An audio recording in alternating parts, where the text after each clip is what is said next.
मुख्यमंत्री देवेंद्र फडणवीस यांच्या वाढदिवसानिमित्त भाजप पश्चिम महाराष्ट्र वैद्यकीय आघाडीचे सहसंयोजक आणि हृदयम हॉस्पिटलचे सर्वेसर्वा सुप्रसिद्ध हृदयरोग तज्ञ डॉक्टर शैलेश पाटील यांच्या वतीने सोलापुरात मोफत वैद्यकीय तपासणी शिबिराचं आयोजन करण्यात आलं होतं।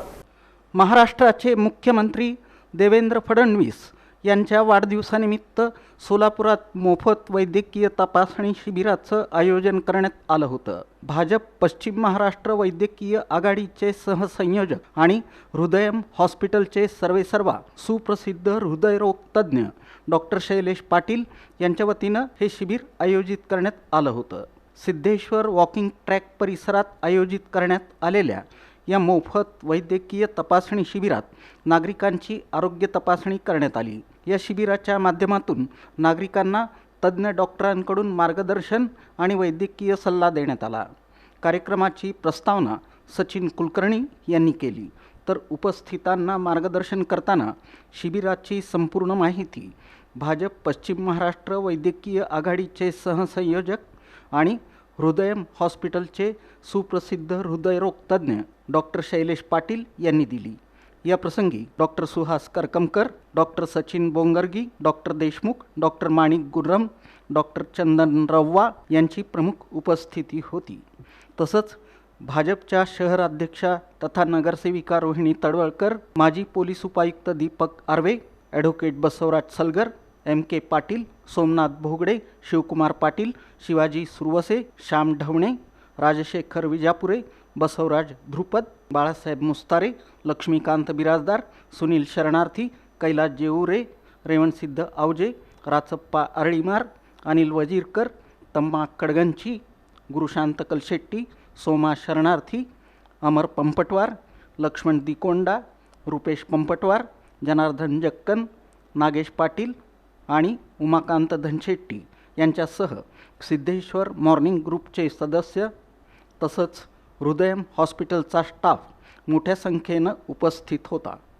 मुख्यमंत्री देवेंद्र फडणवीस यांच्या वाढदिवसानिमित्त आयोजित या मोफत वैद्यकीय तपासणी शिबिरातून नागरिकांना आरोग्य तपासणीची सुविधा उपलब्ध करून देण्यात आली।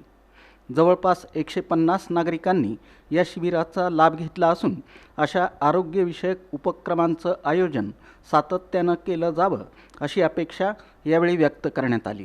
बरेच वेळा काय होतं, रुग्णांना जेव्हा hypertension, diabetes, heart disease, cholesterol हे डायग्नोज झाल्यानंतर ट्रीटमेंट करता येते, पण ते होऊ नये म्हणून किंवा हे BP, शुगर हे सगळं नियंत्रित राहावं म्हणून हे हेल्थ अवेअरनेस आजचा जो शिबिर आहे ते फार गरजेचं आहे। कारण तुम्हाला माहिती आहे, मागच्या 20 वर्षामध्ये हृदयरोगाचं प्रमाण, शुगरचं प्रमाण, ब्लड प्रेशरचं प्रमाण फार वाढलेलं आहे। तर आपली एक डेली रुटीन पाहिजे। डेली रुटीन जर असेल तर ह्या सगळ्या गोष्टी आपल्याला टाळता येते। आता डेली रुटीन म्हणजे काय करायला पाहिजे आपण, तर सर्वप्रथम सकाळी उठल्यानंतर 1-2 ग्लास पाणी किंवा अर्धा तांब्या पाणी पिणं फार गरजेचं आहे। कारण रात्रभर आपण काही पाणी पित नाही, त्यामुळे डिहायड्रेशन असतं, शरीरामध्ये पाण्याची पातळी कमी झालेली असते। त्यामुळे पाणी उठल्या उठल्या पिणं फार गरजेचं आहे आणि तुम्ही जर कोमट पाणी पित असाल तर फार चांगलं ते। त्याच्यानंतर बडीशोप, ओवा आणि जिरा हे थोडंसं उकळून ते जे पाणी पितात तेही फार चांगलं। काही लोक ते फॉलो करतात, उठल्या उठल्या कोमट पाणी हे उकळून पिलेलं चांगलं। त्याच्यामुळे काय होतं, शरीरामधले जे टॉक्सिन्स आहेत, रात्रभर जे टॉक्सिन्स शरीरामध्ये आलेले आहेत ते सर्व टॉक्सिन्स निघून जातील आणि डिटॉक्स होईल शरीर।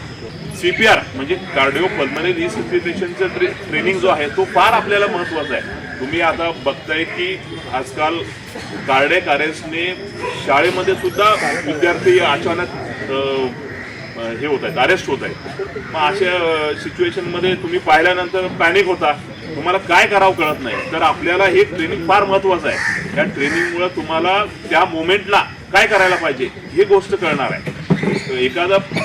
एखादा माणूस कोलॅप्स झाला तर आपण काय करायला पाहिजे, तर चेस्ट ऑपरेशन करायला पाहिजे, त्याला रेस्पिरेशन द्यायला पाहिजे। आणि बरेच वेळा हे असं कार्डियक अरेस्टमध्ये गेलेला पेशंट हा आपण वाचवू शकतो, बाहेर आणू शकतो। असे आमच्याकडे बरेचसे ट्रायल्स आहेत, बरेचशा म्हणजे गोष्टी घडलेल्या आहेत ज्याच्यामध्ये CPR वेळेवर दिल्याने माणसाचा जीव वाचलेला आहे। त्यामुळे CPR हे अत्यंत महत्त्वाचं आहे. एखाद्याचा जीव वाचवण्यासाठी CPRचं प्रशिक्षण आणि तुम्हाला बेसिक गोष्टी आहे, हे काही फार असं मोठं गोष्ट नाही आहे. बेसिक गोष्टी आहेत जे मॅडम सांगतील ते तुम्ही लक्षात ठेवा. कधी तुमच्या आयुष्यामध्ये देव करो सिच्युएशन येऊ नये, पण सिच्युएशन आली तर तुम्हाला माहिती पाहिजे की ह्या रुग्णाला मी आता काय केलं पाहिजे जेणेकरून ह्याचा जीव वाचेल.